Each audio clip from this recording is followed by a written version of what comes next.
Wala na. Ito yung bahay ko. Sunog na sunog na.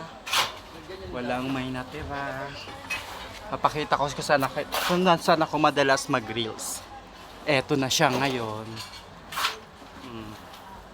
Diyan ako madalas mag-reels.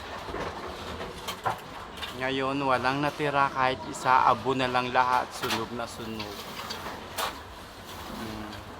Hindi ko alam kung paano ako ulit mag-uumpisa. Pray na lang talaga. Laban na lang talaga. Sa lahat ng reels ko, yan, nandiyan lang sa bahay na yan. Ngayon, ewan na lang, di ko na alam kung pang gagawin ko. Kaya sana matulungan nyo ako. Maraming salamat sa inyo.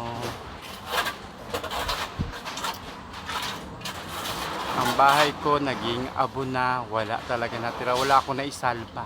Sobrang taranta ko kahapon. Grabe. Sana matulungan nyo ako. Salamat.